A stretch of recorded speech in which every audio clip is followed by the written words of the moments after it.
Hello बच्चों, आज हम लेके आए हैं बालाजी पब्लिकेशन के प्रत्यावर्ती धारा के चौथे भाग को। यदि आपने इससे पहले वाली भागों की वीडियो नहीं देखा है तो इसी वीडियो के डिस्क्रिप्शन बॉक्स में जाइए, वहां पर लिंक मिल जाएगा। यहां पर 22 नंबर सवाल को सॉल्व कराएंगे। इससे पहले वाले जो भी क्वेश्चन है आप डिस्क्रिप्शन में जाके देखिए और कमेंट करके लिंक प्राप्त कर लीजिए। चलिए बच्चों, आइए 22 नंबर क्वेश्चन आपके स्क्रीन पर पढ़ते हैं। क्या कह रहा है? कह रहा चित्र में 7.59 में दिए गए परिपथ के लिए प्रतिबाधा, शक्ति गुणांक तथा धारा एवं वोल्टेज के बीच कलांतर ज्ञात करना है। आपकी स्क्रीन पर एक डायग्राम बनाया जा रहा है, पहले उसको देख लीजिए। अब जैसे ये आपके स्क्रीन पर डायग्राम है, अब हमें निकालना क्या, पहले ये देखिए। देखिए बेटा, पहले नंबर में प्रतिबाधा निकालना है। प्रतिबाधा का मतलब समझते हैं, जेड होता है ये। पहले नंबर में जेड निकालना है, ठीक, इतना याद रखिएगा। और दूसरे नंबर में हमें निकालना है क्या, धारा शक्ति गुणांक निकालना। दूसरे नंबर में क्या निकालना, शक्ति गुणांक। तो इसे हम लोग फाई से भी लिखते हैं, कलांतर ही होता है एक टाइप का, अगर देखें। और तीसरे नंबर पर निकालना है धारा एवं वोल्टता के बीच कलांतर। ठीक है, इसमें कॉस फाई चलता है, कॉस फाई पूरा चलेगा ना इसमें। शक्ति गुणांक का मतलब कॉस फाई होता है, COS, कॉस फाई। ठीक, इतना अंतर है। देखो, इसको मैं फिर से बना लिख दे रहा हूँ। शक्ति गुणांक क्या होता है, कॉस फाई। और कलांतर, कलांतर क्या होता है, केवल फाई। फाई निकालना, इसमें कॉस फाई, इसमें फाई, इतना अंतर है। ठीक, अब देखिए, सबसे पहले हम इसको सॉल्व करेंगे। और कैसे सॉल्व करेंगे उसके लिए आप ये देखिए। सबसे पहले हम यहाँ निकालेंगे एक्सएल और एक्ससी। जब तक ये निकालेंगे नहीं तब तक कुछ निकलने वाला नहीं है। तो पहले एक्सएल क्या होता है, प्रेरण प्रतिबाधा। प्रेरण की प्रतिबाधा या, तो बच्चों प्रेरण की प्रतिबाधा का फार्मूला बता दें, ठीक है, या इसको बोलते हैं, ठीक बेटा, प्रेरण प्रतिघात, प्रतिघात। अब ये निकालने के लिए हम क्या निकालेंगे, एक्स एल बराबर ओमेगा एल होता है कि नहीं होता है।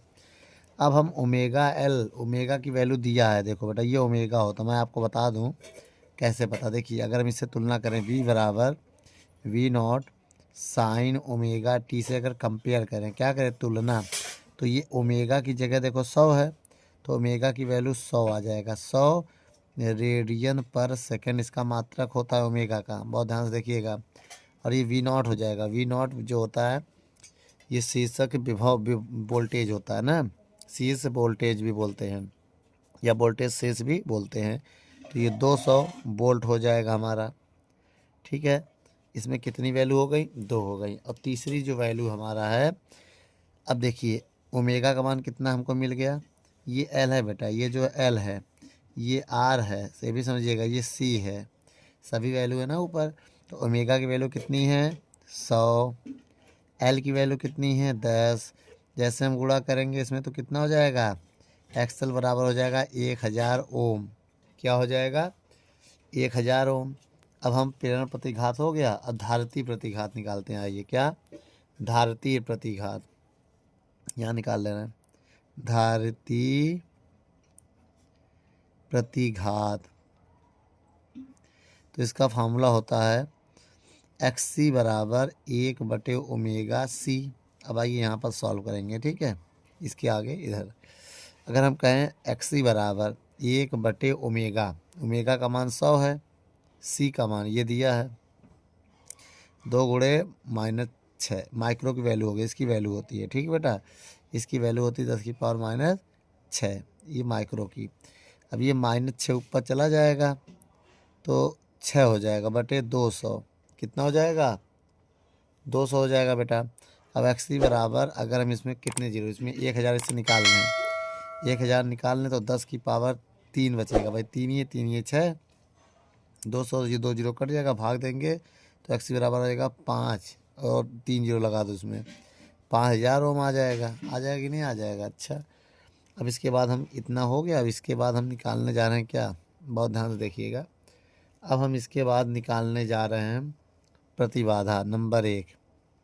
प्रतिबाधा, प्रतिबाधा का फार्मूला होता है जेड बराबर, क्या होता है, जेड बराबर, इधर नहीं बताएंगे इधर बताएंगे, जेड बराबर रूट में R² प्लस एक्स सी माइनस एक्सएल का होल स्क्वायर। कोई ज़रूरी नहीं, कोई भी आगे पीछे लिख सकते हैं, जो ज़्यादा है उसको आगे पीछे कर सकते हैं आप।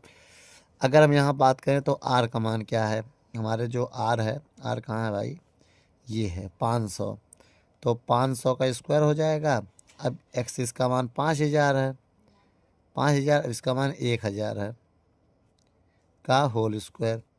अब जेड बराबर क्या है, इसकी वैल्यू 5 का स्क्वायर 25, बोलो 5 का स्क्वायर 25, 2 जीरो का 4 जीरो। अब घटाएंगे 5000 से 1000 जाएगा, 4000 आएगा। मतलब कितना आएगा, 4000। ये एक जीरो गलती से हो गया, इस पर एक टेंशन मत लेना, ठीक है। स्क्वायर है लेकिन गलती हो रहा है कहीं, स्क्वायर नहीं किया अभी हमने इस पे, ओ नो। अब स्क्वायर करो। अब 25, 4 जीरो, 4 के स्क्वायर 16 और 3 3 6 जीरो हो जाएगा। कितने जीरो, इतना आ जाएगा। अब इसको माइनस करो, जब माइनस करेंगे तब कितना आएगा। अब देखो माइनस नहीं प्लस होगा, क्योंकि ये वाला प्लस था, इसको घटा दिए 4, ये प्लस, इनको जोड़ोगे। अब जोड़ो इनको, जब इनको हम जोड़ेंगे तो 16 25, 1 2 3 4 जीरो हो जाएगा।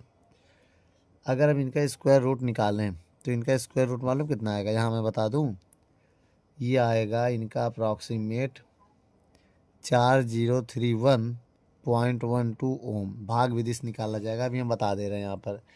देखिए बेटा, अभी हम थोड़ी देर में बताएंगे आया कैसे। भाग विधि होता है ना, ऐसे ऐसे क्लास 8 में एक है, ऐसे लिखा जाता है।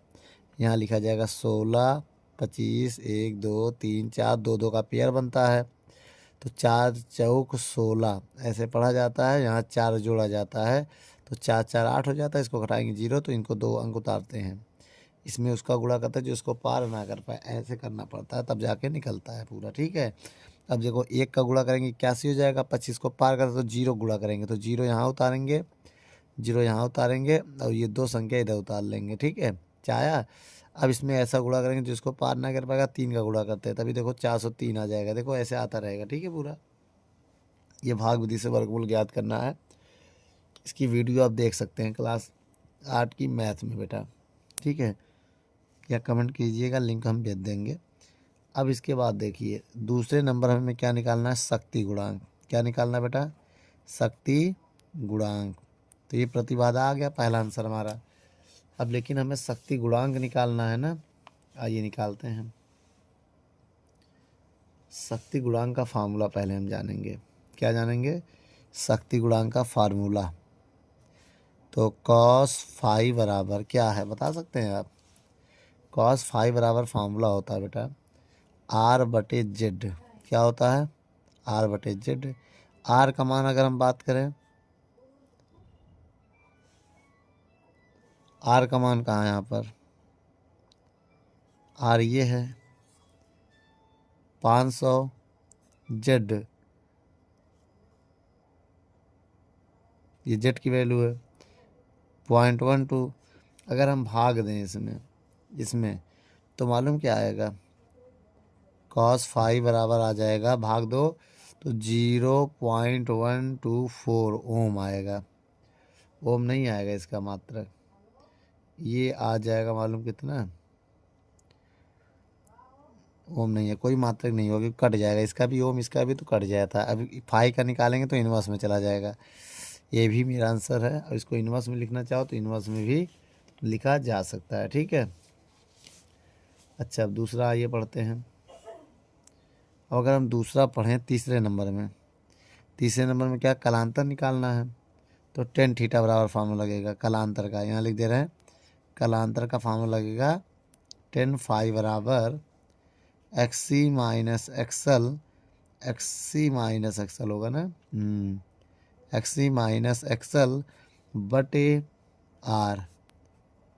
टेन फाइव बराबर XC का मान कितना है, XC का मान ये है 5000 माइनस 1000, एक्सल का मान 1000 है, ये देखो ये, बटे R का मान कितना है 500। अगर हम इसको घटाएं तो कितना आएगा 4500, इतना ही आएगा। तो 0 0 हम काट देंगे। अब भाग दो इसमें, अगर हम इसमें भाग दें तो 4 एक कम 5 एक कम 5 5 अट्ठे 40 8 आएगा। तो 5 मान निकालेंगे तो 10 उधर इन्वर्स हो जाएगा 8। तो ये आएगा इसका कलांतर बेटा, ठीक है। अब इसका मान होता है 75। अगर देखें 10 का मान आएगा कितना 75.96 डिग्री। तो ये इसकी वैल्यू होती है, आप यहाँ तक लिख सकते हैं बेटा। यही मेरा आंसर है।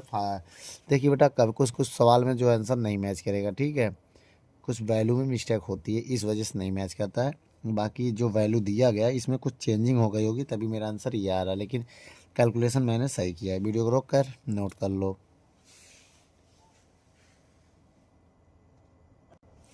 चलिए बेटा, अब सवाल नंबर 23 पढ़ते हैं। आइए देखते हैं 23 नंबर सवाल क्या कह रहा है।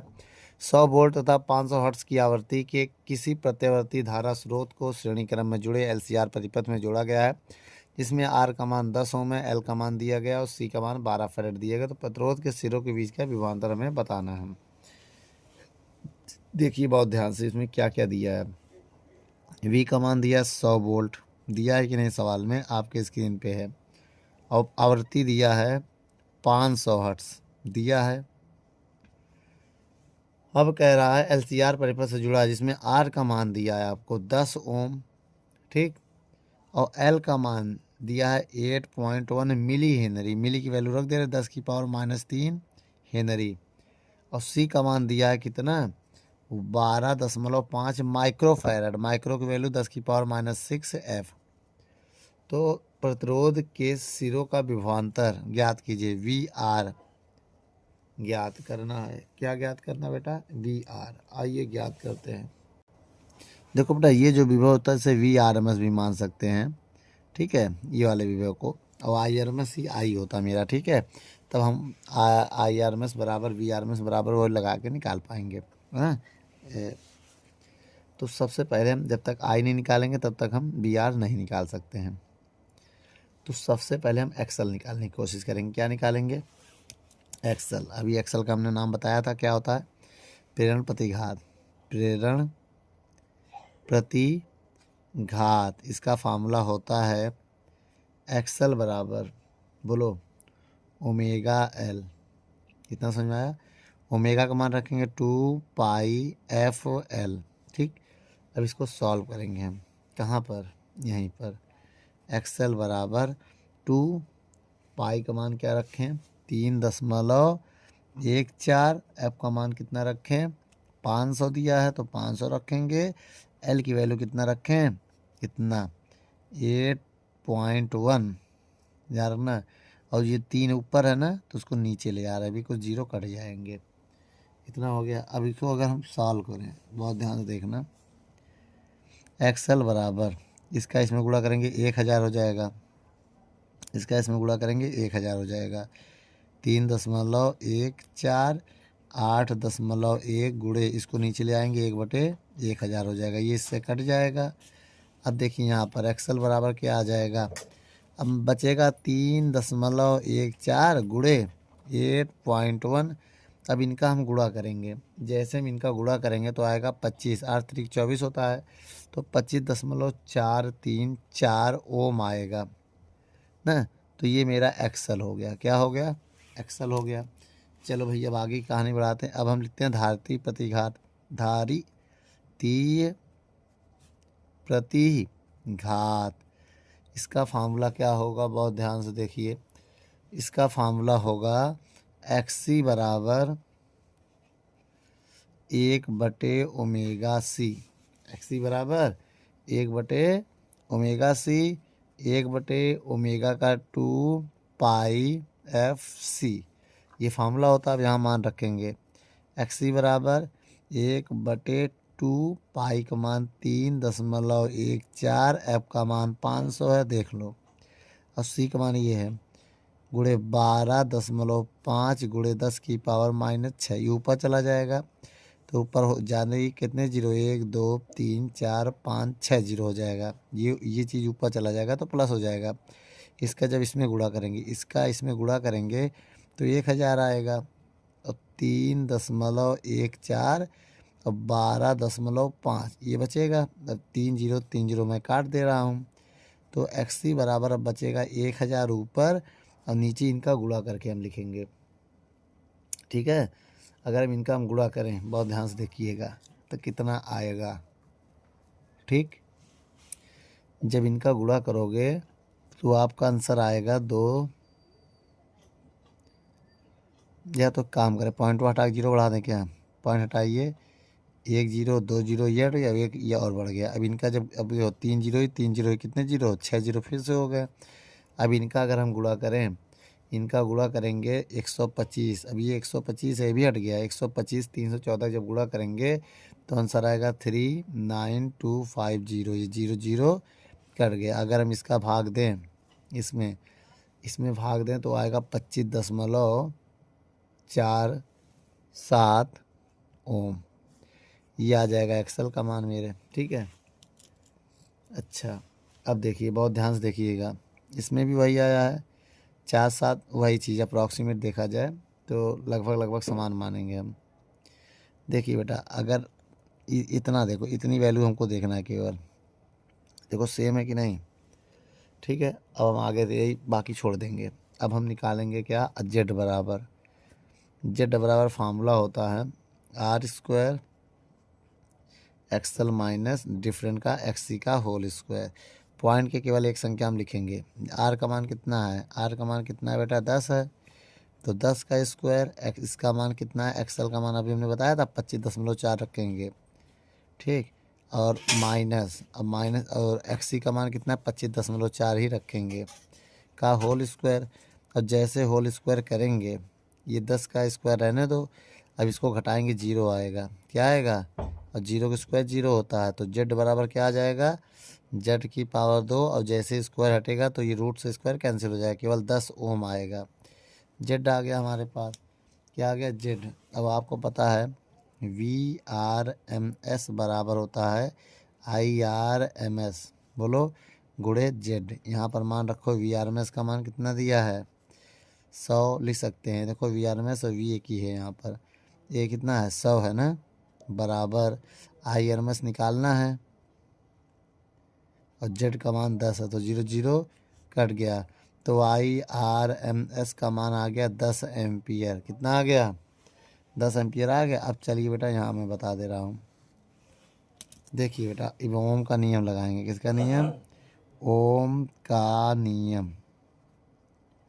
ओम का नियम होता है VRMS बराबर IRMS गुणे R, ये लगा सकते हैं। अब यहाँ से अगर मान निकालेंगे तो कितना आएगा, ये हमें देखना है। 100 वोल्ट आ रहा है ना, तो निकालो। IRMS का मान 10 और R का मान 10, 10 दाम 100 वोल्ट आएगा। तो ये थोड़ा सा इजी हो गया क्योंकि ये 0 बन गया, कोई ज़्यादा फ़र्क नहीं पड़ेगा बेटा। वीडियो को रोक कर नोट कर लो।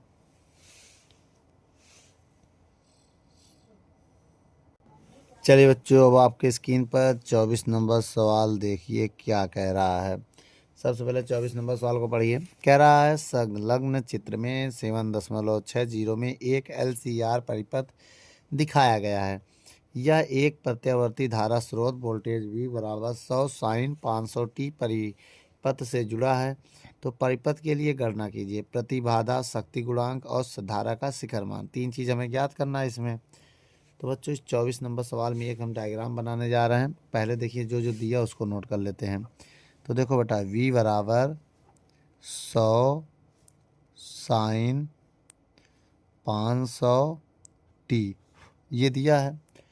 ठीक है, अगर हम इसमें अब एक बात और करें तो निकालना क्या क्या है। पहले नंबर में हमें प्रतिबाधा निकालना है, प्रतिबाधा, ये जो है जेड होता है। ठीक है, और दूसरे नंबर में हमें निकालना है शक्ति गुणांक। क्या निकालना है, शक्ति गुणांक। ठीक है, और जो कि ये कॉस फाई होता है, कॉस फाई। और तीसरे नंबर पे हमें निकालना है धारा का शिखर मान, धारा का शिखर मान, शिखर मान। तो धारा का शिखर मान क्या होता है, I0। क्या होता है, I0। अब देखिए यहाँ पर, अब देखिए एक डायग्राम मैं बनाने जा रहा हूँ, उसको ज़रा समझिएगा। ये जो है हमारा, ये हमारा वोल्टेज है, ये परिपथ है, ये वोल्टेज का समीकरण यहाँ बना दे रहे हैं, जो ये सिंबल है उसका। और ये है V बराबर 100 साइन 500 टी, ये चीज़ है। अब बहुत ध्यान से देखिएगा इसको। अब देखिए बेटा मान इसका, ये सारा मान रखते हैं। ये जो है R का मान इसमें दिया है 40 ओम। कितना दिया है? 40 ओम दिया है। और इसमें L का जो मान है वो है 0.16 ओम। ओम है, ये हेनरी है। और ये C का मान जो दिया है वो 40 माइक्रोफैरड है। इतना आप लोग समझ गए। चलिए बच्चों, अब आगे हम सवाल को अंजाम तक पहुंचाते हैं। अंजाम मतलब आंसर तक। लेकिन अगर हम आपसे बात करें तो हमें बारी बारी से क्या निकालना है? पहले प्रतिबाधा निकालना है। देखिए, जब कभी भी प्रतिबाधा निकालना होता है तो एक्सएल और ओमेगा एल, हमको एक्सएल और एक्सी चाहिए। तो आइए पहले हम एक्सएल निकालते हैं। देखिए बेटा, एक्सएल होता क्या है? प्रेरण प्रतिघात। प्रेरण प्रतिघात होता है, जो एक्सएल होता है, सॉरी एक्सएल बराबर ओमेगा एल होता है। अगर हम इसकी तुलना करें तो ये हमारे पास वी नॉट है। देखिए यहाँ पर समझिएगा, जो ये हमारे पास है ये हमेशा वी नॉट होता है, और ये जो होता है ये हमेशा ओमेगा होता है। क्या होता है? ओमेगा। तो ये कितना है? ये हमारे पास 100 है। कितना है बेटा? ये 100 है। ये कितना है? 500। इतना समझिएगा। तो ओमेगा मिल गया हमको। अगर हम यहाँ चाहें लिख सकते हैं वी नॉट बराबर 100 वोल्ट, और ओमेगा बराबर लिख सकते हैं कितना? 500 रेडियन प्रति सेकेंड। क्यों? क्योंकि इसका मानक समीकरण से हमने तुलना किया है। अब मानक समीकरण क्या होता है? V बराबर V naught sine omega t होता है। ये है मानक समीकरण इसका। कौन सा समीकरण? मानक समीकरण। किसका? प्रत्यावर्ती वोल्टेज का। लेकिन अब ओमेगा का मान कितना बता रहे हैं आप? 500। तो मैंने लिख दिया भाई 500। एल का मान कितना बता रहे हैं? इतना। तो 0.16 लिख दिया। पॉइंट आया, 2 जीरो बढ़ाया, 2 जीरो 2 जीरो कैंसिल हो गया। तो अब एक्सएल का मान यहाँ से निकालेंगे। 16 पच्चे 80। 80 ओम आ रहा है। कितना आ रहा है? 80 ओम आ गया। अच्छा, अब दूसरी अगर बात करें, हम दूसरे स्टेप की तरफ अगर बढ़े हम, तो दूसरा हमारे पार होगा धारिती प्रतिघात। धारितीय प्रतिघात। तो इसका फार्मूला क्या होगा? एक्स सी बराबर 1/ओमेगा सी। ओमेगा का मान क्या बताता है? ओमेगा का मान तो पता है कितना? 500। नहीं नहीं नहीं, हाँ 500। 500 गुणे सी का मान भी दिया है 40 गुणे 10⁻⁻6। अब देखो बेटा, ये 40, ये 10⁻6 ऊपर जाके 6 जीरो हो जाएगा भाई, प्लस में है, बटे अब 5 चौक 20, और 1 2 3, 3 जीरो और लिख दो। 1 2 3, 1 2 3 जीरो, 3 जीरो कट गया। 4 से 4 काटो, और जब हम भाग देंगे इसमें 100 में 2 का, तो 50 आएगा। कितना आएगा? 50 ओम। तो यहाँ पर मेरा एक्सी भी मिल गया। एक्सी मिल गया। अच्छा, अब जेड निकालने में आसानी होगी थोड़ा। आइए जेड निकालते हैं। पहले नंबर में प्रतिबाधा। प्रतिबाधा। तो बच्चों पहले ये बताइए, प्रतिबाधा का फार्मूला क्या होगा? यही ना। अगर हम प्रतिबाधा का फार्मूला देखें तो जेड बराबर होगा, जेड बराबर क्या होगा बता सकते हैं? रूट में R² plus XC minus XL का होल स्क्वायर होगा। तो जेड बराबर एक्सएल। सबसे पहले बताइएगा आर का मान कितना दिया है? कहीं यहाँ दिया है। आर का मान कितना है? 40। एक्सी का मान 50 माइनस एक्सएल का मान 80। तो कोई बात नहीं, आगे पीछे भी हो जाएगा, उससे दिक्कत नहीं है। अब देखो, इसका स्क्वायर 1600, ये डिफरेंट का साइन होता है तो इसमें माइनस नहीं आएगा। कितना है? 16 भाई। इसका 4 का 16, इसका डबल जीरो, इसको घटाएंगे तो 30 आएगा। 30 आएगा ना। 30 का स्क्वायर कर लीजिएगा अगले स्टेप में, तो हो जाएगा 1600, और प्लस 30 का 900। 16 9 हो जाएगा 2500, और 2500 का वर्गमूल होता है 50 ओम। कितना होता है बेटा? 50 ओम होता है। चलो भाई, पहले का आंसर आ गया। अब बारी है दूसरे नंबर के आंसर की, शक्ति गुणांक। शक्ति गुणांक, तो शक्ति गुणांक का फॉर्मूला होता है कॉस फाई बराबर आर बटे जेड। अब बताइएगा कॉस फाई बराबर आर का मान कितना है, आर का मान जो है यहाँ पर 40 है, और जेड का मान ये देखो दिया है 50, 0 0 कट गया। कॉस फाई बराबर आ गया 4/5, इतना आया। अगर हम इसका भाग दे दें इसमें तो 0.8 आ सकता है ना, 0.8 आएगा। तो देखिए बेटा इसका आंसर आ रहा होगा 0.8। अब एक लास्ट और तीसरा नंबर स्टेप बचा जो कि मैं यहाँ बता दे रहा हूँ। तीसरा नंबर अगर मैं इसको देखूँ तो यहाँ है कलांतर। क्या है? कलांतर। और कलांतर के लिए मैंने फार्मूला बताया था 10 फाई का, याद है कि नहीं याद है? सॉरी कलांतर नहीं पूछा है इसमें, इसमें धारा का शिखर मान पूछा है। तो इसमें ये वाला जो स्टेप है नहीं लगेगा। इसमें मालूम क्या लगेगा? इसमें वी नॉट का मान 100 दिया ही है तो ओम का नियम लगेगा। ओम का नियम, तो देखो वी नॉट बराबर होगा आई नॉट गुणे जेड होगा। भाई आर का काम जेड करेगा ना। वी नॉट का मान अगर हम कहें तो 100 वोल्ट है, आई नॉट का निकालना है, और जेड का मान अभी हमने निकाला है 50। ये देखो अभी निकाला है 50 बटे में चला जाएगा। एक काम करो 0 0 काट दो तो 5 बटे में चला जाएगा, तो आई नॉट का मान आ जाएगा क्या, 5 बटे में चला गया। तो आई नॉट बराबर 5 दूनी 10, तो 2 एम्पियर आएगा बेटा। ये मेरा आई नॉट हो गया जो कि शिखर मान है। कौन सा मान है ये? धारा का शिखर मान। ये तीसरा आ गया शिखर मान। ठीक बेटा, तो वीडियो को रोक कर नोट कर लो। जो सवाल नंबर 25 देखते हैं क्या कह रहा है इसमें। एक एलसीआर श्रेणीक्रम परिपथ में जिसमें 200 ओम का प्रतिरोध को 200 वोल्ट तथा 500 रेडियन प्रति सेकंड की कोणीय आवृत्ति वाले प्रत्यावर्ती वोल्टेज स्रोत से जोड़ा गया है। परिपथ में से केवल धारिता को निकालने पर धारा लगाए गए वोल्टेज से कला में 45 डिग्री पीछे रह जाता है। यदि परिपथ में केवल प्रेरक तो निकाल दें तो धारा वोल्टेज से कला में 45 डिग्री आगे हो जाता है। तो एलसीआर परिपथ में बहने वाली धारा और शक्ति क्षय की गणना कीजिए। अब देखते हैं बेटा इस 25 नंबर सवाल में हमें क्या क्या दिया है ना।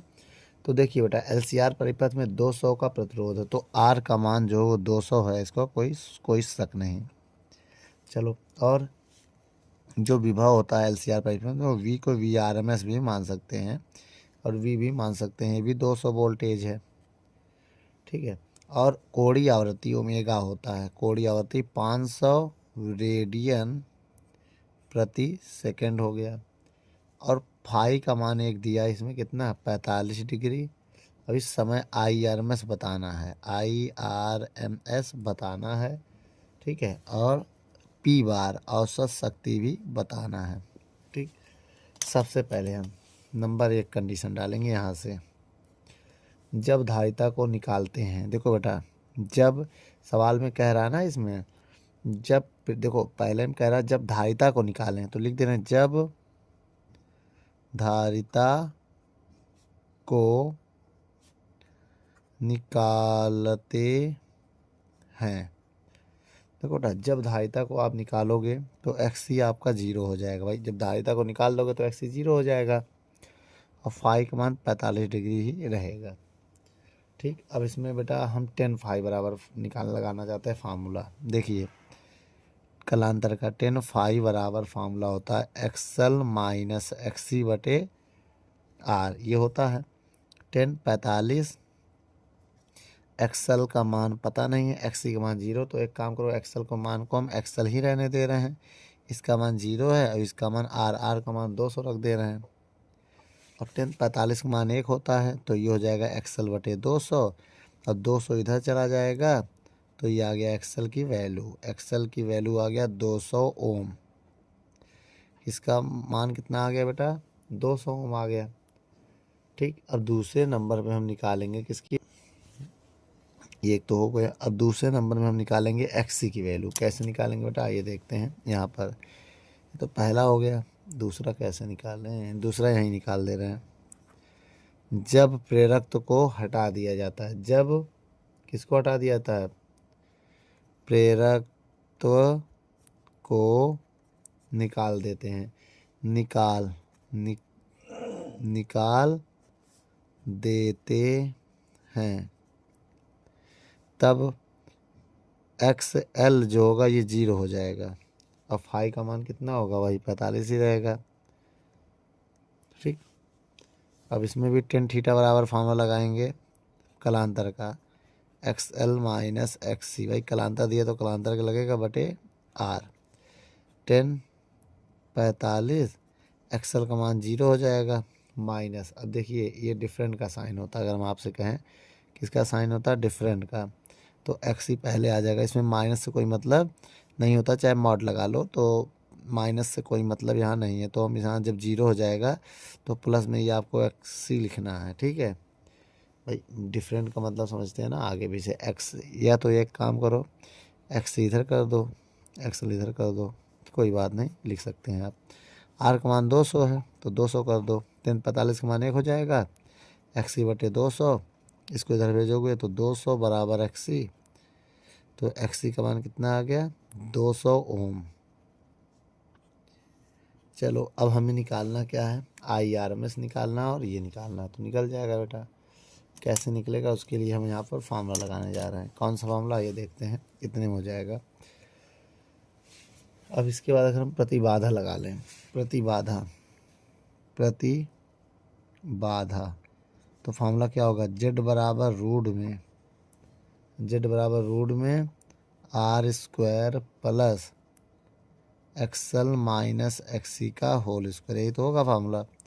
तो Z बराबर R का मान है 200 का स्क्वायर प्लस XL का मान अभी निकाला हमने 200 दोनों 200 है, होल स्क्वायर, और 200 जाएगा 0 हो जाएगा, तो ये अंदर बचेगा 200 का 2 है ना, ये 200 का स्क्वायर, ये हो जाएगा 0 का स्क्वायर, तो ये बाहर आ जाएगा 200 केवल। भाई स्क्वायर से रूट कैंसिल हो जाएगा, तो 200 ओम आएगा R का मान। यहाँ पर क्लियर? अच्छा, अगर क्लियर है तो हम फिर VRMS बराबर फार्मूला लगा सकते हैं। बताया था ना प्रतिबाधा का, एक प्रतिबाधा बराबर Z बराबर बोलो VRMS बटे IRMS। बताया था Z का मान कितना है? 200, VRMS का मान कितना है? 200, तो IRMS निकालना आसान हो गया। और इसको 200 कट गया, ये इधर चला जाएगा। IRMS बराबर 1 एम्पियर आएगा। कितना आएगा? 1 एम्पियर। भाई 200 एक कम 200, 1 बचा है ना, इसको इधर 1 में गुणा करेंगे तो ये वाला 1 बचा रहेगा। ठीक बेटा। अच्छा, अब हमें औसत शक्ति निकालना है। क्या निकालना है? औसत शक्ति। इसका फार्मूला क्या होता है? P बार बराबर VRMS गुणे IRMS गुणे कॉस फाई। अब यहाँ पर मान रखेंगे।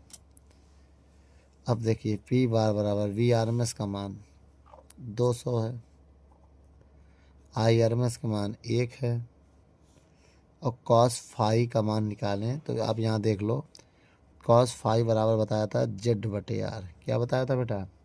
सॉरी, R बटे Z।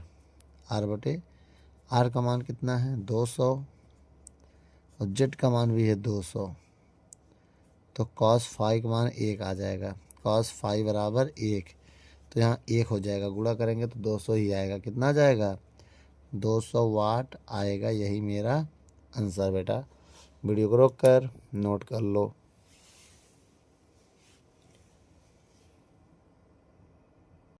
चलिए बच्चों, अब 26 नंबर सवाल को पढ़ते हैं। कह रहा है एक LCR परिपथ के सिरों के बीच 100 वोल्ट का प्रत्यावर्ती विभव लगाया गया है। परिपथ में प्रेरण प्रतिघात XL का मान 20 है, धारिती प्रतिघात XC का मान 20 ओम है।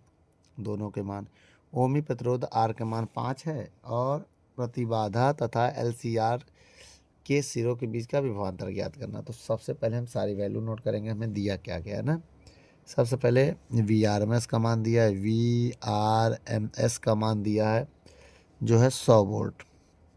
जब प्रत्यावर्ती वोल्टेज क्या है समझ गए, प्रत्यावर्ती वोल्टेज तो VRMS लगा दिया करो। ठीक, अब कह रहा है प्रेरण प्रतिघात क्या दिया है, एक्सएल कितना दिया है 20 ओम।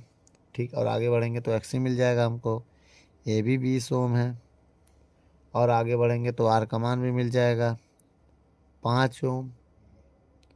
तो LCR, और देखो विभव भी निकालना है, VL VC और VR, इतनी चीज़ हमें निकालना है सवाल के अकॉर्डिंग। आइए एक एक करके निकालते हैं। सबसे पहले हम जेड निकालेंगे, बिना जेड निकालने कुछ होने वाला नहीं है। तो जेड आराम से आ जाएगा मेरा। कैसे आ जाएगा, देखिए बेटा, अगर हम आपसे कहें जब ये दोनों बराबर होते हैं, जब बराबर हो तो यही जेड होता है मेरा, डायरेक्ट कर लो, यही मेरा क्या होगा जेड। जब एक्सएल और एक्सी बराबर होंगे तो जेड ही आर होता है, मेरी बात समझिए ना। फिर सुन लो, जेड जो है आर के बराबर होता है कब, जब एक्सएल और एक्सी क्या हो, बराबर हो। अब यहाँ देखो ये भी 20 है, ये भी 20 है, तो आप चाहे निकाल लो स्टेप बाय स्टेप, नहीं डायरेक्ट लिख दिया करो, कोई दिक्कत नहीं है। ये केस है बहुत, इससे जब ये दोनों बराबर हो तो आर और जेड को बराबर लिख लेते हैं। अब यहाँ समझ गए कि जेड का मान कितना आएगा, जो आर का मान है 5 ओम है तो ये 5 ही ओम आएगा। इस कंडीशन देख लिया करो, नहीं तो अभी इससे पहले कई बार हमने हल किया, जब 0 हो जाता तो आता वही है। तो अब हम कुछ करेंगे नहीं, अब हम देखो जेड का मान हमको मिल ही गया है। अब हम फार्मूला लगाएंगे, VRMS बराबर IRMS गुणे जेड। तो VRMS का मान 100 है, बोलो IRMS का मान निकालना है, और जेड का मान 5 है, भाग दे देंगे। 100 भागे 5 बराबर IRMS।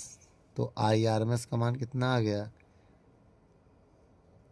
प्रतिबाधा तो निकालना है, तो पर एक मिनट, जेड का मान भी तो निकालना था इस सवाल में। जो सवाल अभी हमने नोट किया तो प्रतिबाधा जेड तो लिखा नहीं, जेड भी निकालना है बेटा। तो जेड आ गया, समझ लो ये पहला नंबर हमारा केस। एक तो यही आ गया आंसर, एक ये भी तो आंसर है। डायरेक्ट निकाल सकते हो, स्टेप बाय स्टेप आप हल करके भी निकाल सकते हो इस वाले फार्मूले से। कौन से फार्मूले, इस वाले। अगर ये फार्मूला लगाओगे R² plus XC minus XL square लगाओगे, दोनों बराबर है, घटाओगे 0 हो जाएगा। तो जब स्क्वायर से रूट काटोगे तो जेड आर ही आएगा, तो वही तो लिखा जेड आर। ठीक है, हाँ। तो ये 2 एकम 2, 5 एकम 5 दूनी 2, 20 आएगा भाई। 100 में 5 का भाग दे दो, 20 आ गया, 20 एम्पियर। ठीक है, अब दिक्कत यहाँ पर एक और आई है कि अब हम सबके सिरों का विभवांतर निकालना है, यही ना। सबके सिरों का विभवांतर आराम से निकल सकता है। तो पहले एक काम करो, अब यहाँ लिखेंगे हम L सिरों के बीच का विभवांतर, बारी बारी से यहाँ लिखें। पहले L है ना, L सिरों के बीच विभवांतर, तो VL बराबर IRMS गुणे XL, ये गुणा है, ये XL है। अब बताइए VL बराबर IRMS 20 है, गुणे XL, इसका मान कितना है 20 है, तो कितना आ गया 400 वोल्टेज। पहला आंसर ये आ गया। अच्छा, अब दूसरा निकालेंगे हम। इसके बाद लिखेंगे C सिरों के बीच विभवांतर, क्या विभवांतर। तो अब इसको कैसे निकालेंगे बेटा, बहुत ध्यान से देखिएगा। VC बराबर IRMS गुणे XC। ठीक, अब ये XC है, कैपिटल X है, गुणा भी वैसे ही बनता है। अब देखिए बेटा, VC बराबर IRMS है 2, 20, अब XC है हमारे पास 20, तो ये भी 400 वोल्टेज आएगा। ठीक, अच्छा, अब हम निकालेंगे R के सिरों के बीच विभव। किसके सिरों के बीच बेटा, R के सिरों का। तब यहाँ लिखेंगे R के सिरों के बीच विभवांतर, विभवांतर। तो इस क्या लिखोगे, VR बराबर IRMS गुणे R। IRMS का मान 20, R का मान दिया है 5, कितना आएगा 5 20 पंचे 100 ओम 100 वोल्ट। तो ये हमारा आंसर आ गया बेटा। वीडियो को रोक कर नोट कर लो।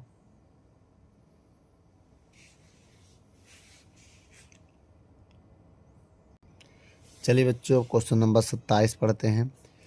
कह रहा है एक अनुनाद परिपथ में लगी कुंडली के स्वप्रेरकत्व का मान 20 मिली हेनरी है। यदि परिपथ की अनुनाद आवृत्ति 1 मेगा साइकिल प्रति सेकंड हो तो परिपथ में लगे संधारित्र की धारिता की गणना कीजिए। और पाई स्क्वायर का मान आपको दिया गया है।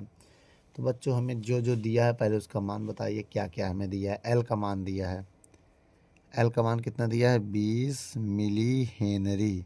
मिली की वैल्यू रखेंगे तो 20 गुणे 10 की पावर -3 हेनरी हो जाएगा।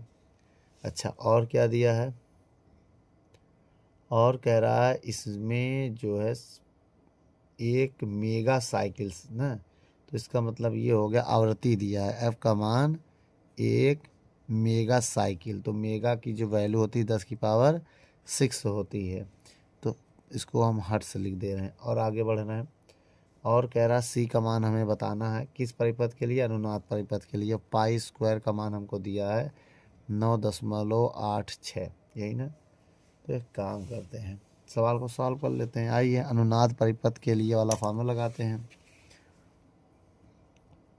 अनुनाद परिपथ, इसके लिए आपने फार्मूला पढ़ा है। एफ बराबर पढ़ा है 1/2 पाई रूट में LC इतना।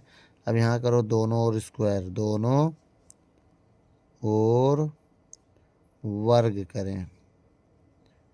वर्ग करने पर, ठीक है, वर्ग करने पर, वर्ग करो बेटा। जैसे वर्ग करेंगे तो F स्क्वायर 1/2 का स्क्वायर 4, पाई का स्क्वायर पाई स्क्वायर LC में गायब हो जाएगा। अब C को इधर भेज दो तो 1/4 पाई स्क्वायर LF स्क्वायर ये आ जाएगा, यही आएगा ना। अच्छा, अब इसको सॉल्व कैसे करेंगे ये देखना है।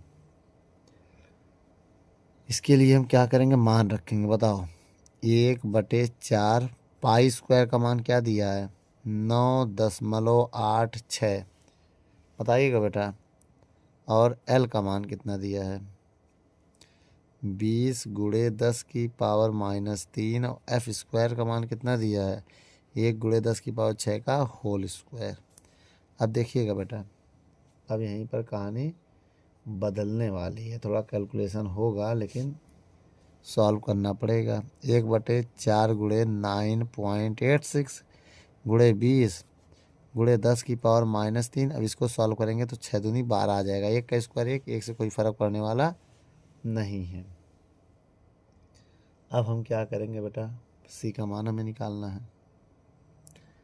अब हम एक काम ये कर सकते हैं, इसको ऊपर ले जा रहे हैं, इन सबका गुणा कर रहे हैं, यही कर सकते हैं अभी हम, ठीक। अब देखो बेटा, इसको हम 1000 को इसको हम ऊपर लेके जाएंगे।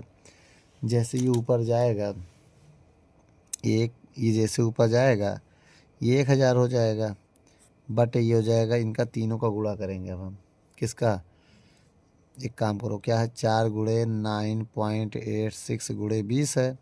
ये ऊपर जाके 10 की पावर -12 फैरड हो जाएगा। कितना, -12 फैरड। अब ये 1 0 से 1 0 कट भी गया, मेरी बात समझिएगा। अब ऊपर आया कितना 100 बटे, अब नीचे इनका गुणा कर दिएगा दोनों का। 4 गुणे 986 तो 78.88 आ जाएगा। ये पिको की वैल्यू होती है। कितना, ये जो है पिको का मान होता है 10 की पावर -12। अगर हम इसमें भाग दे दें तो 1.268 पिको फैराड आएगा, जो कि यही मेरा आंसर है बेटा। क्या है मेरा आंसर है, वीडियो को रोक कर नोट कर लो।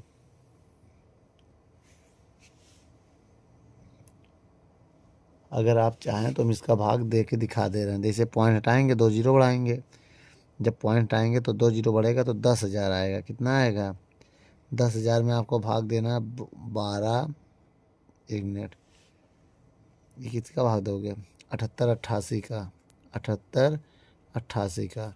तो यहाँ देना पहले एक बार में जाएगा 7 8 8 8। 10 में से 8 गया 2, 9 में से 8 गया 1, 9 में से 8 गया 1, 9 में 2 गया, 9 में 7 गया 2। यही आएगा, पॉइंट लगेगा, 0 बढ़ेगा। अब 2 बार में जाएगा तो बेटा 1.2 1.2 है। ऐसे आप भाग देते हुए निकाल सकते हैं। नोट कर लो बेटा, फिर आगे सवालों को देखते हैं। चलिए बच्चों, हम 28 नंबर सवाल को पढ़ते हैं। क्या कह रहा है 28 नंबर सवाल? 60 हर्ट्ज की आवृत्ति जो है 60 हर्ट्ज हो गई है, ठीक है, के प्रत्यावर्ती स्रोत से श्रेणी क्रम में 1/पाई हेनरी का एल का मान दिया, 1/पाई हेनरी का प्रेरक तो एवं एक संधारित्र जुड़ा है, तो अनुनाद की स्थिति में संधारित्र की धारिता ज्ञात करना है। बस सी का मान ज्ञात करना और कुछ नहीं है इसमें। बहुत छोटा सवाल है तो कोई बात नहीं। अभी जिसे फार्मूला बताया था, अनुनाद परिपथ के लिए फार्मूला क्या बताया अभी हमने? F बराबर 1/2 पाई रूट में LC। अगर हम लिख दें इसे दोनों तरफ वर्ग करने पर, यहाँ पर क्या लिख दें? दोनों और वर्ग करेंगे तो ये F स्क्वायर हो जाएगा। ये 1/2 का स्क्वायर 4, पाई का स्क्वायर पाई स्क्वायर, और रूट गायब हो जाएगा LC, तो यहाँ से C का मान निकालेंगे हम, तो हो जाएगा 4 pi square L F square. अब यहाँ पर मान रखेंगे, बताइएगा 1/4 पाई स्क्वायर, L का मान कितना है? 1/पाई। ये भी समझिएगा, L का मान 1/पाई है अभी, और F का मान दिया 60। तो एक काम करो, अभी रहने दो, 1 पाई से 1 स्क्वायर कट गया, ठीक है। अब C बराबर बचा क्या है उसको लिखो, 4 पाई गुणे F स्क्वायर। भाई 1 से कोई मतलब अब नहीं है। अब यहाँ पर सॉल्व करो, C बराबर 1/4 पाई का मान 3.14 और बटे गुणे F का मान 60 है, तो 2 बार लिखेंगे 60 गुणे 60, क्योंकि स्क्वायर है। अब इसको हम अगर सॉल्व करें तो लिख सकते हैं 1/, पॉइंट हटाएंगे, 4 गुणे 3.14 और 6 के स्क्वायर करें, 6 का गुणा 6 में करेंगे 36, और 2 जीरो, पॉइंट आएंगे, 2 जीरो बढ़ाएंगे, ये 2 जीरो से 2 जीरो काट देंगे। अब C बराबर बचा 4 गुणे 314 गुणे 36। अगर हम इन तीनों का गुणा कर दें, आप गुणा कर लीजिएगा आराम से 37 बैठ के, तो देखिएगा 45,216 आएगा, यही आएगा। अगर हम इसमें भाग दे दें तो आएगा 0.00022 फैरेड, ये आएगा। अब इसको स्टैंडर्ड फॉर्म में, फैरेड है, अगर स्टैंडर्ड फॉर्म में बदलें तो 1 2 3 4 5, तो 5 संख्या से गुणा करेंगे, 5 संख्या से भाग। देखो जब गुणा कर देंगे तो 2.2 आ जाएगा, भाग देंगे तो 10⁻⁻5 से भाग हो गया, तो ना ये किस में चला गया? फैरेड में। अब इसको एक काम करो, अगर इसको हम माइक्रो फैरेड में लिखना चाहें तो आप इसको ऐसे लिख सकते हैं, 22 गुणे 10⁻⁻6। बताओ क्यों? 10 से गुणा कर दिए, 10 से भाग, जब गुणा करेंगे 22 हो जाएगा, जब 10 का भाग देंगे वो 10 ऊपर जाकर माइनस हो जाएगा। ये माइक्रो का वैल्यू होता है, तो 22 माइक्रो फैरेड भी आंसर मेरा लिखा जा सकता है, और ये भी मेरा आंसर सही है, ये भी मेरा आंसर सही है, और इसमें भी सही है। वीडियो को रोक कर नोट कर लो।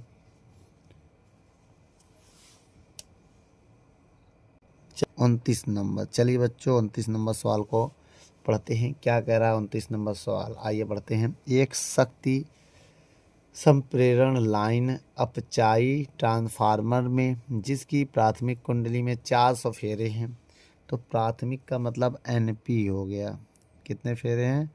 400, तो ये हो गया प्राथमिक कुंडली में फेरों की संख्या। अब कह रहा 2300 वोल्ट पर, इसका मतलब BP हो गया इसी का, 2300 वोल्ट हो गया, P का मतलब प्राथमिक शक्ति निवेश करती है, तो 200 क्या लिखा, 230 वोल्ट की निर्गत, मतलब द्वितीय कुंडली होगा बेटा। ये जो VS है वो कितना 230 ना, द्वितीय को जो निर्गत करती है, करने पर देखो लिखा है ना, निर्गत शक्ति प्राप्त करने के लिए द्वितीयक में कितने फेरों की संख्या होगी? एस पूछ रहा है। ये प्राथमिक कुंडली है, द्वितीय कुंडली, इतना समझिएगा। ये किसकी कुंडली हो गई है? प्राथमिक कुंडली की बात कर रहा है। और ये किसकी बात कर रहा है? द्वितीयक कुंडली की बात कर रहा है। ठीक बच्चों, अब बताइए फॉर्मूला मैं आपको बताने जा रहा हूँ, बहुत ध्यान से देखिएगा। सूत्र होता है NS/NP बराबर, इसमें भी होगा VS/VP। मान रखो NS का मान निकालना है, NP का मान 400, VS का मान 230 और VP का मान इतना है। हम सोच रहे हैं कि एक जीरो कट जाए, 230 से 230 कट जाए। अब NS बराबर 40 इधर चला जाएगा, ऊपर 40 केवल आएगा।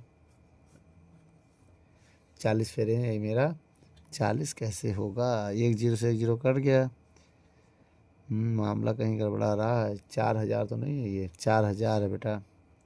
फिर से पढ़ो, 4000 फेरे हैं तो कोई बात नहीं है, एक जीरो बढ़ जाएगा तो ये 400 हो जाएगा, उसमें क्या। ठीक बच्चों, वीडियो को रोक कर नोट कर लो। चलिए बच्चों, 30वां नंबर सवाल को पढ़ते हैं। 30 नंबर सवाल पढ़िए, क्या कह रहा है? एक ऊंचाई ट्रांसफार्मर में 220 वोल्ट पर कार्य करता तथा एक लोड को 3 एम्पीयर धारा देता है ना। ठीक है, इतना समझिएगा। और प्राथमिक तथा द्वितीय कुंडली में फेरों के संख्या का अनुपात दिया। देखो, प्राथमिक मतलब प्राइमरी और द्वितीय मतलब सेकेंडरी, इनमें अनुपात जो है 1/15 है, 1/15 है। और देखिए क्वेश्चन कह क्या रहा, साफ साफ देखो कि एक लोड में 3 एम्पीयर का धारा देता है, तो ये IS सेकेंडरी कॉइल का धारा देता है ना, तो देने वाला क्या होगा? द्वितीय कुंडली होता। 3 एम्पीयर की धारा है इसमें। और 200, अब देखिए इसमें बहुत ध्यान से देखिएगा, जो वोल्टेज दिया है वो कितना है? 220 वोल्टेज पे काम करता है। तो निकालना क्या है? प्राथमिक कुंडली में धारा का मान IP निकालना है, क्वेश्चन मार्क। ठीक है, प्राथमिक कुंडली में धारा का मान पूछ रहा है, तो मैं आपको एक सिंपल सा फार्मूला बताने जा रहा हूँ। देखो बेटा, बोले IP/IS N के व्युत्क्रमानुपाती होता है, तो NS/NP ये फार्मूला लगाना है। I जो होता है N के उल्टा होता है, व्युत्क्रमानुपाती होता है। IP का मान निकालना है।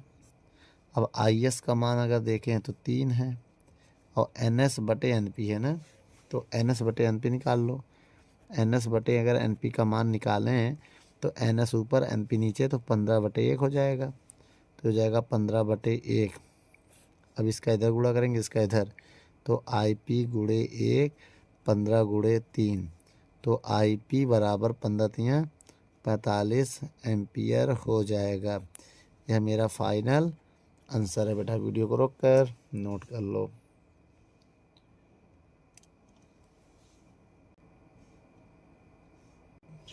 चलिए बच्चों, अब हम सवाल नंबर 31 पढ़ते हैं।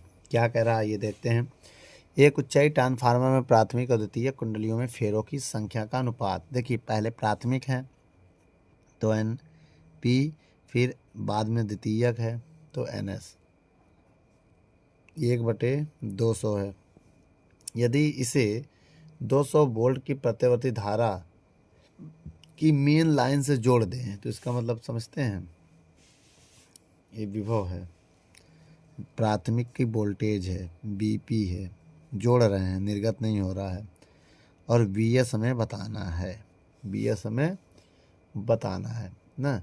तो द्वितीय कुंडली में प्राप्त वोल्टेज का मान ज्ञात कीजिए। यदि प्राथमिक कुंडली में धारा का मान 2 एम्पीयर हो, ये भी सुन लो, यदि प्राथमिक मतलब प्राइमरी कॉइल में धारा का मान 2 एम्पीयर हो, तो द्वितीय कुंडली में अधिकतम धारा का मान बताना है।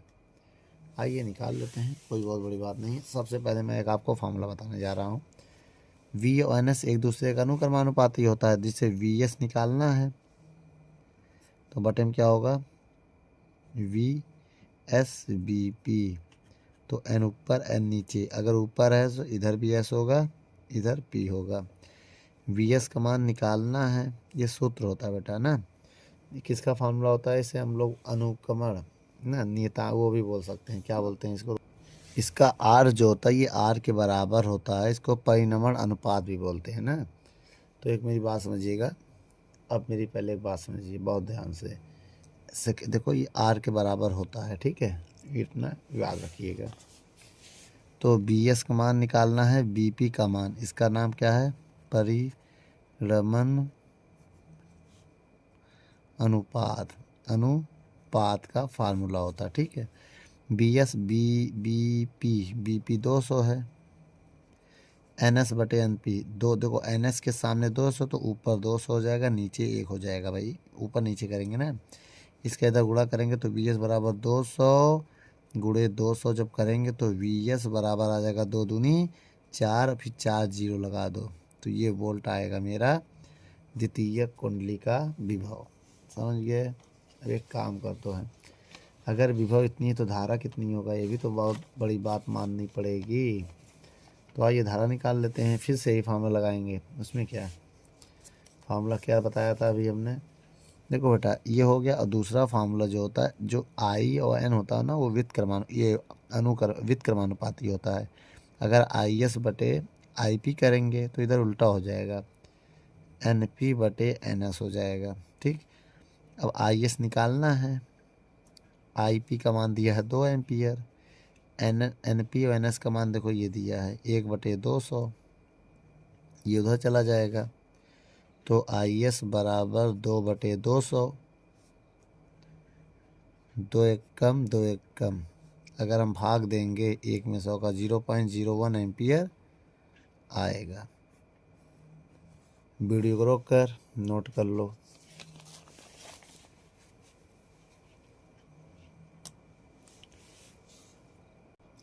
चलिए बच्चों 32 नंबर सवाल को पढ़ते हैं, क्या कह रहा है इसमें दिया है, आप पढ़िए सवाल को। एक ऊंचाई ट्रांसफार्मर के प्राथमिक और द्वितीय कुंडली में फेरों की संख्या दी है। देखो प्राथमिक मतलब प्राइमरी और द्वितीय मतलब सेकेंडरी। तो प्राथमिक में 100 वोल्ट हैं, 100 है, और द्वितीयक में 400 है।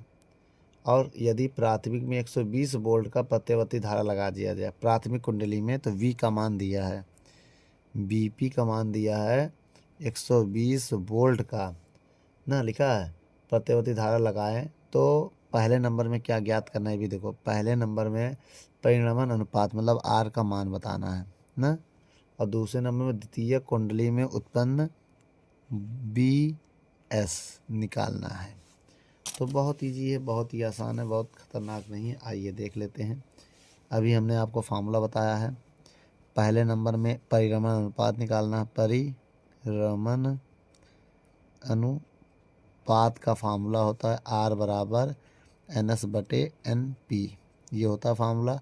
NS का मान 400, NP का मान 100, भाग दे देंगे तो R का मान आ जाएगा 4, इसका कोई मात्रक नहीं होता है। इतना समझ में आया? अच्छा, अब दूसरा जो हम निकालना है, अभी हमने एक फार्मूला आपको बताया था, भूल गए होंगे चाहे, VS बटे VP NS बटे NP, ये वाला फार्मूला। BS का मान निकालना है, VP का मान दिया है हमें 120, कितना दिया है 120, और NS का मान दिया है 400 और इसका मान है 100। बहुत करेंगे तो ये 2 0 काट देंगे, इसको उधर भेज देंगे तो VS बराबर 4 गुणे 120 होगा। तो बहुत करेंगे तो 12 चौक 48 लिख देंगे हम, अब 1 0 ये है। तो इतना वोल्ट आएगा मेरा फाइनल आंसर। बेटा वीडियो को रोक कर नोट कर लो। चलिए बच्चों अब 33 नंबर सवाल को पढ़ते हैं। कह रहा एक अपचाई ट्रांसफार्मर की प्राथमिक कुंडली में 220 वोल्ट है। प्राथमिक कुंडली मतलब समझते हो, VP प्राइमरी कॉइल में कितना है 220 वोल्ट है। तो इसकी द्वितीय कुंडली देखो दिया है, द्वितीय कुंडली मतलब BS दिया है जो 110 वोल्ट, 110 वोल्ट, और शक्ति दिया है इसका PS 550 वाट। तो शक्ति प्रदान करता है। तो प्राथमिक कुंडली में धारा का मान बताना है, आईपी का मान बताना है। तो एक काम करते हैं, निकलेगा क्यों नहीं, आराम से आ जाएगा। 2 लाइन का आंसर आइए देख लेते हैं, ठीक है।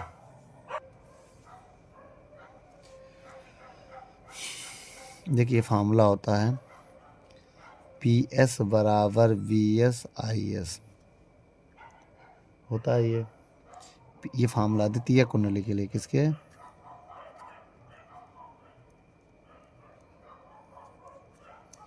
पी एस का मान 550, बी एस का मान 110 और आई एस निकालना है। तो 0 0 कट गया, 1155 में भाग देंगे 11 का, तो आई एस हमारा आ जाए कितना?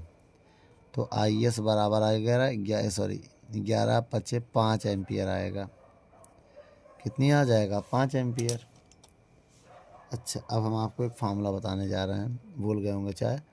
आई पी बटे आई एस बराबर वी एस बटे वी पी। आई पी का मान निकालना है, देख लो, तो नहीं रखेंगे।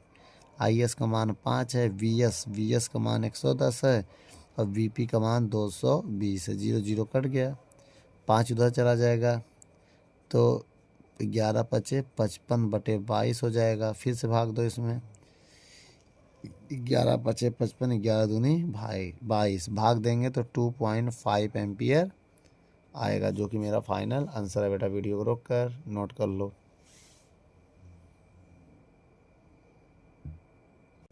चलिए बच्चों 34 नंबर सवाल को पढ़ते हैं। क्या कह रहा है?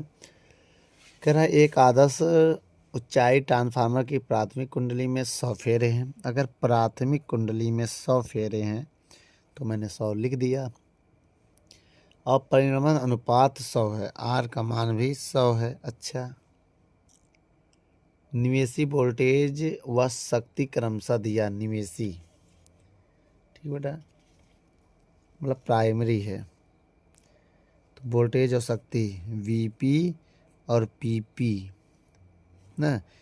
वीपी कितना है? 220, और ये कितना है? 1100। क्वेश्चन में दिया ना क्रमशः, कितना दिया है?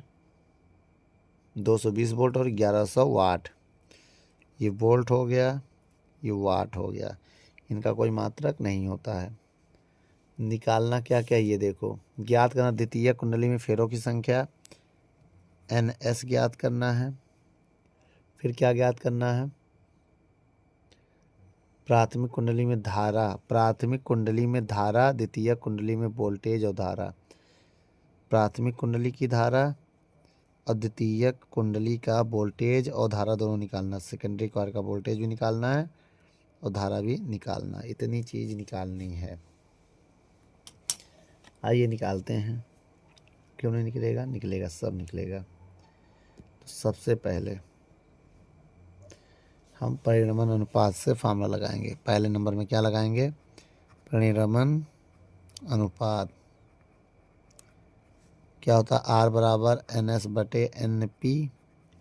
आर का मान 100, एन एस निकालना है, एन पी का मान भी 100, यही होगा।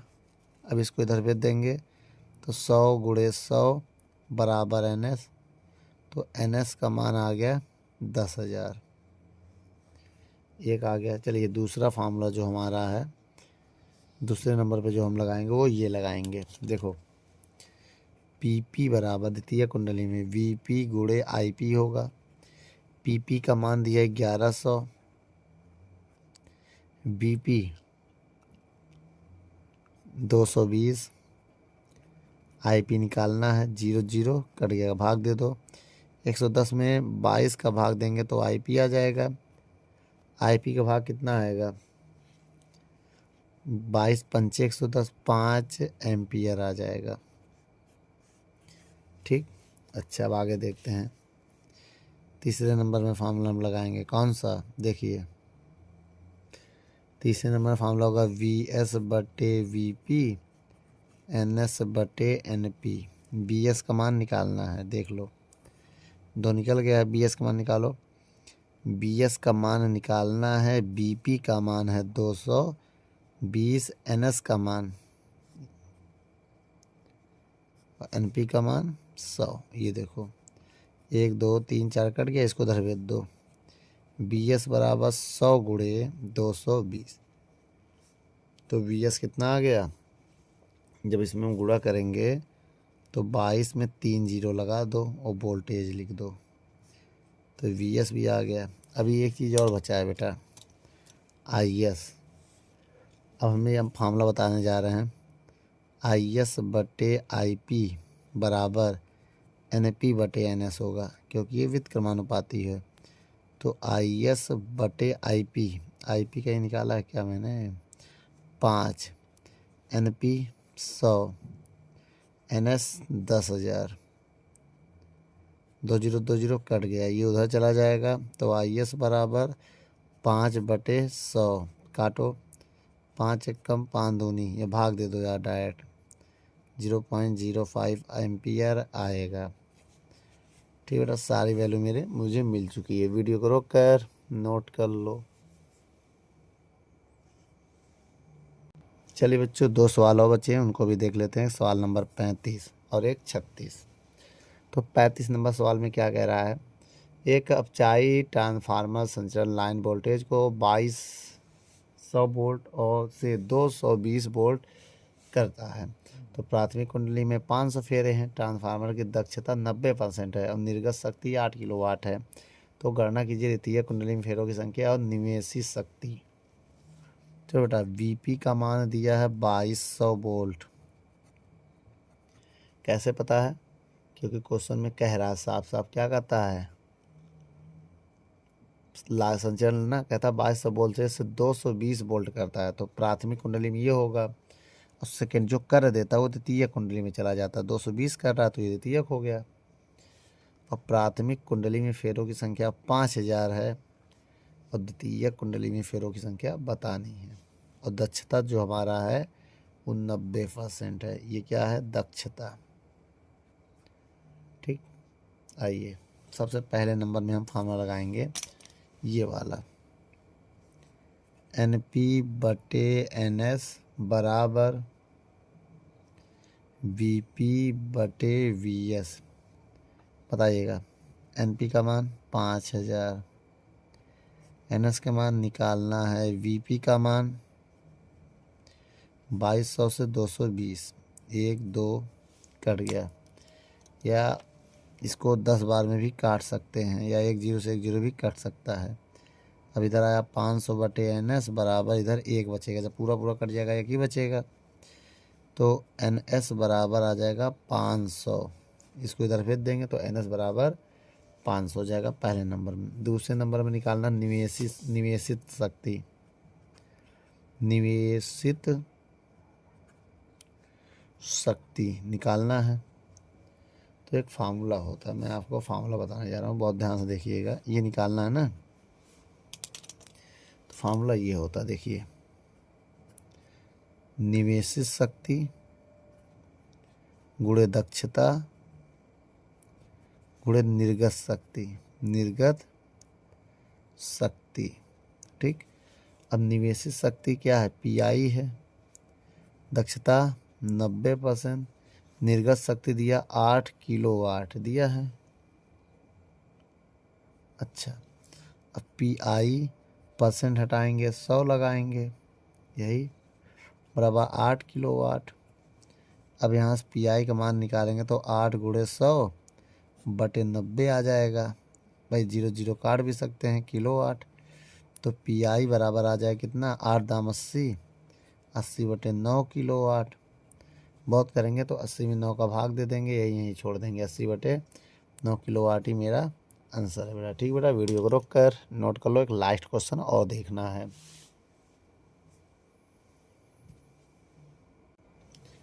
चलिए बच्चों, 36 नंबर सवाल देखते हैं। कौन सा नंबर, 36 नंबर।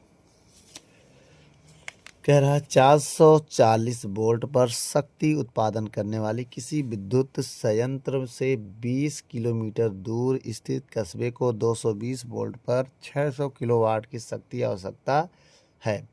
तो विद्युत शक्ति को ले जाने वाले दोनों तारों की लाइन का प्रतिरोध 0.4 ओम प्रति किलोमीटर है। तो कस्बे को उप स्टेशन में लगे 3 3000 से 220 वोल्ट के अपचयी ट्रांसफर से बिजली पहुंचानी है। तो पहले नंबर में निकालना है ऊष्मा के रूप में लाइन से होने वाली शक्ति का आकलन कीजिए। दूसरे नंबर में संयंत्र से कितनी शक्ति की आपूर्ति की जानी चाहिए यदि संरक्षण द्वारा शक्ति का क्षय नगण्य हो। तो बच्चों आइए, बहुत अच्छा सवाल है। सबसे पहले देखते हैं, देखो बेटा, अब मेरी बात समझिएगा। ये एक फैक्ट्री है, क्या है ना, यह है 440 वोल्ट का यहाँ पर करंट है। अब यहाँ 2 तार जा रहा है, ये 2 तार है, और यहाँ घर है, मान लो यहाँ पहुँचाना है आपको क्या, बिजली, यहाँ बिजली पहुँचानी है, ठीक है। 2 तार, अब ये दूरी कितनी है, 20 किलोमीटर है। दूरी कितनी है बेटा, 20 किलोमीटर, ये हमारी दूरी हो गई, ठीक है। अगर हम कहें इसमें, देखिए बेटा, कुल प्रतिरोध अगर निकालें तो दूरी का हमें गुणा करना पड़ेगा ना। कुल प्रतिरोध देखो, दोनों तारों का कुल प्रतिरोध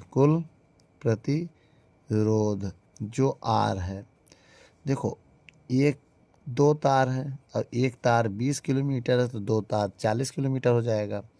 और 1 किलोमीटर का प्रतिरोध 0.4, तो गुणा करो, 2 दूनी 4 चौक 16, 2 दूनी 4 चौक 16, एक 0 लगा देंगे तो 16 ओम आएगा बेटा। पॉइंट हटाएंगे, 0 बढ़ा देंगे तो 0 0 कट जाएगा, 4 चौक 2 4 चौक 16 ओम। तो ये कुल प्रतिरोध हमारा हो गया, मेरी बात समझिएगा।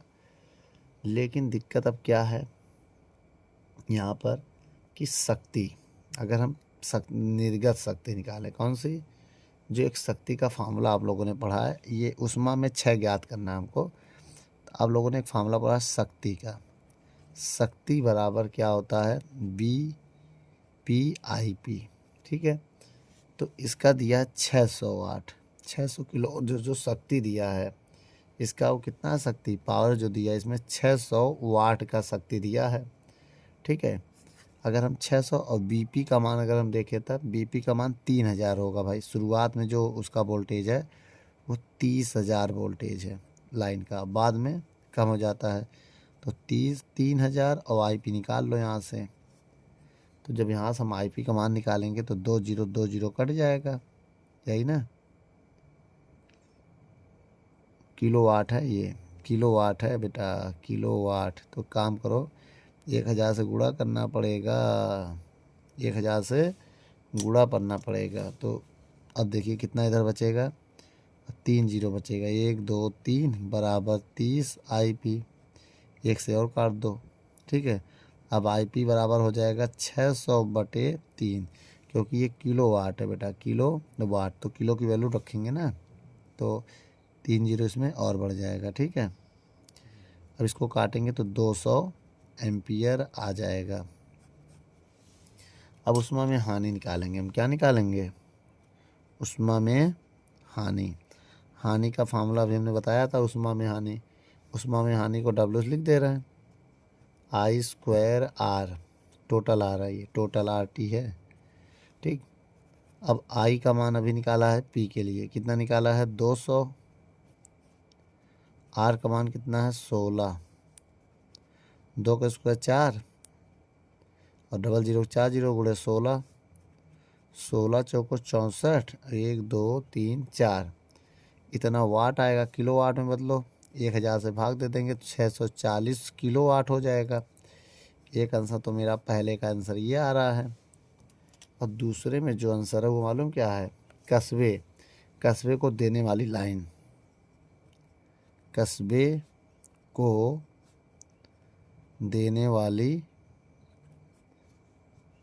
धारा ना, या शक्ति, कस्बे से को देने वाली शक्ति कितना देगा वो पता है, 600 तो उसका किलोवाट था, इसी में 640 किलोवाट और जोड़ दो तो टोटल कितना हो जाएगा, 1240 किलोवाट हो जाएगा। तो ये मेरा फाइनल आंसर है बेटा। वीडियो को रोक कर नोट कर लो। यदि हमारी वीडियो आपको अच्छी लगी है तो लाइक शेयर कमेंट करना ना भूलें। धन्यवाद बच्चों।